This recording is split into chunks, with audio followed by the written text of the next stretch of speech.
just going to share a quick video from Davos that might just sort of set the scene with some talented women. If we could run the video, yeah?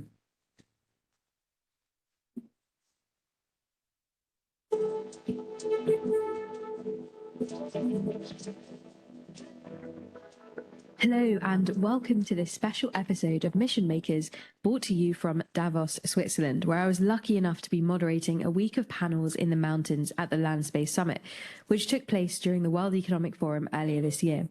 It was a huge project, and I spent close to a year curating the programme for the summit, which was a gathering to collaborate on the most pressing issues of our current and future generations, converging the frontiers of technology and humanity to showcase the cultural essence of life in an immersive, elevated experience. We had some incredible speakers at our summit, from Deepak Chopra to the first African woman to pilot a spacecraft, Dr. Sian Proctor, and many other visionaries and thought leaders. I'll be sharing a few highlights from our panel discussions over the next few weeks, so stay tuned and let's dive straight into today's episode. Cultural leadership in times of crisis. Today's theme is all about creativity and the spiritual codes of success, and I'm lucky to be joined by three incredible leaders who are really operating in that space and spearheading change. And today's discussion is really about cultural leadership in times of crisis. Obviously, we've all been through the last 2 years and the way that leadership has been catapulted to the forefront in terms of how it's bound together the teams, the families, all the different people that we sort of surround ourselves with. So if leadership is weak, then of course everything is going to disintegrate around it. So very important for us to have this discussion around cultural leadership. What does it mean? How does it influence yourselves, but also the teams around you? How do you empower other people? And so to my right, I have Alessa Berg from Top Tier Impact, Samira Khan from Microsoft, and Dr. Royston Flude from CSPOC. So it'd be amazing if you could all introduce yourselves and tell us what you're doing, starting with Alessa. All right, I'll go ahead. So my name is Alessa Berg. I run a company called Top Tier Impact. And today and overall at Davos, we have many TTI members, TTI ambassadors here in the audience as well. So Top Tier Impact is a global ecosystem focused on impact investing and sustainability. Our mission is really to accelerate the adoption of impact as a paradigm of investing, running companies, and frankly, just showing up as people, right? Showing up with certain values at the core of how we transact and how we create value. So we have a global network, we have an investment-focused unit, and a consulting business as well in the climate space. We'll get to more later. This is Samira Khan. I was most recently a part of the AI and Sustainability Market Development team with Microsoft US. Soon to be switching roles. Prior to that was at Salesforce, working on social impact, both internally as well as on the product side and externally as well. Okay, are we on? Oh, yes, I'm the president of CSPOC, which is the United Nations accredited NGO out of Geneva. We focus on developing self-sustaining solutions. And we find that by linking health, education and enterprise together, while celebrating diversity and inclusion, we can achieve things that other change programs don't. We had a conference on Monday at the United Nations in Geneva, which was focused on women inspiring a peaceful and sustainable future. And there were more than 200 women in a community of women mostly, but a few men. And we had a delegation from the Ukraine as well. So I believe that it's actually women who actually are critical in these times of change. And it's also a time when we can all learn. So I said, well, I'm here to listen. And that's probably the same today. Well, you're surrounded by two amazing women, divine feminine energy. And, you know, it's important for us, I think, to strip it back to the beginning. Let's go back to the core, the foundation. What does leadership mean to each one of you? And how does your culture influence your personal leadership style? So Royston, let's go the other way around. Well, I was born in London in Guy's Hospital, and then I've lived all over the world. So I'm not just a one culture person. I believe in celebrating all cultures. I believe you have an opportunity to understand how people have got to where they are. And every culture has a sort of like a zeitgeist. I think for me, it's the discovery is that it's cooperation that is key. It's actually celebrating people. I believe also in Jack Ma's philosophy is try and get people that are more intelligent than you.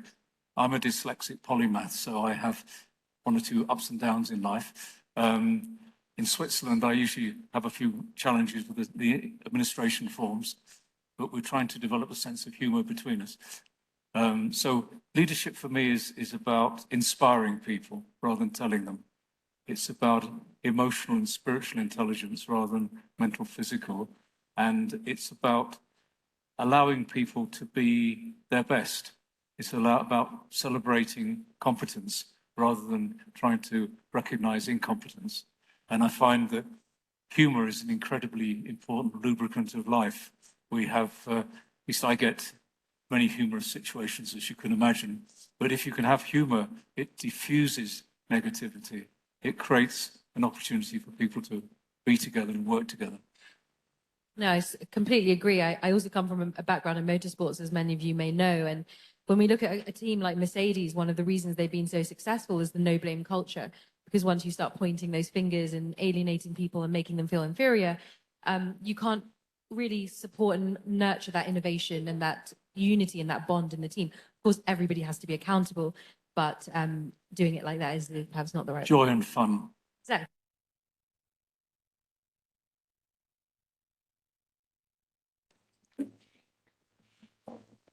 So we are where we are. We live in an incredibly complicated world of natural and complex disasters. I think, as the DG said, we've applied multilateralism, but I think there's a new beginning around multiculturalism, where we respect where people have come from. We understand that many groups have been around for thousands of years, yet we imagine that they're not. We have to begin to celebrate all the philosophies of life, all the ways of looking at change. And I think fundamental in all that is women. But what I see around me is this paradigm of fear. I see fear and mindsets that lock people into stagnation. They lock people into unbelievably stupid behaviors. I think the way of trying to get in a deal with mindsets is you get to the mind through the heart. So that's really about talking about emotional intelligence leading to mental and spiritual intelligence. I think women are always on the edge of chaos. You know, I was chair of the Rotarian Disaster Agency, where you have 100,000 people, say, in a disaster. The guys all push off and leave the women to sort it out. And they are incredibly powerful. They're the ones that actually make change happen at the grassroots.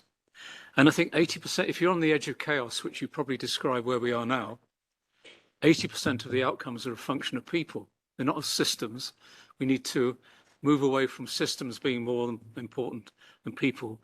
And the fact that people are often undervalued, they're not heard, abusive episodes, and what we think is now the latest frontier is institutional harassment, or organisations that are big do terrible things to people that are unable to help.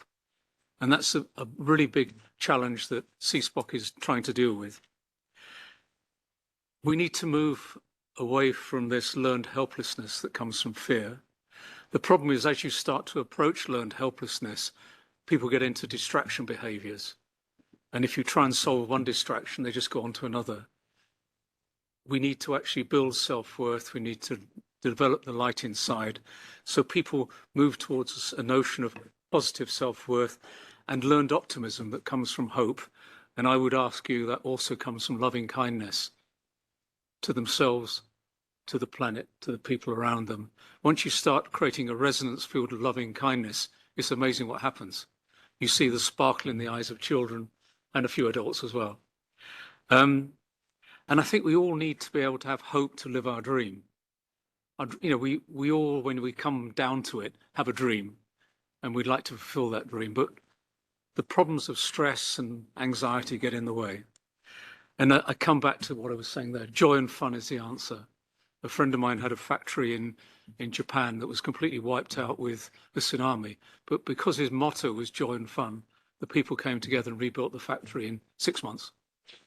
You can do the impossible with that notion of joy and fun. So bring joy and fun into organizations. I always look and see whether there's any humor in an organization when I go to visit. And then we come to this interesting challenge of women. So I would say that I'm a gifted amateur in this area. I start from the premise that I think we have both masculine and feminine qualities.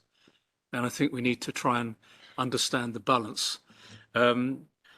We did some studies some time ago to see what motivated men and what motivated women.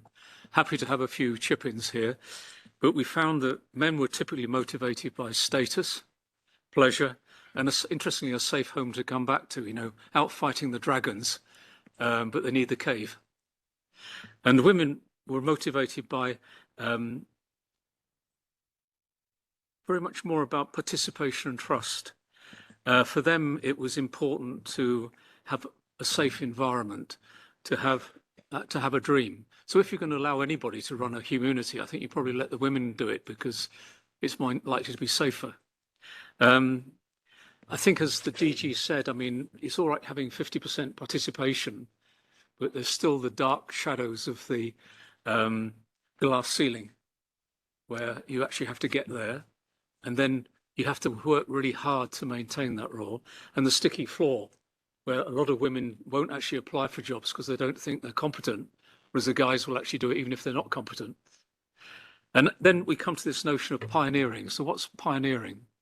Well, I'm a member of the Explorers Club, which Marcelo is also, I think, around somewhere. He's the head of the chapter in Switzerland. I think I was let in because I told good jokes, nothing to do with climbing mountains. But what do pioneers have? They have vision. They have a dream, first of all. They have this dream of doing the impossible. Christian is one of the most incredible pioneers I've ever met. And I'll say a couple of words.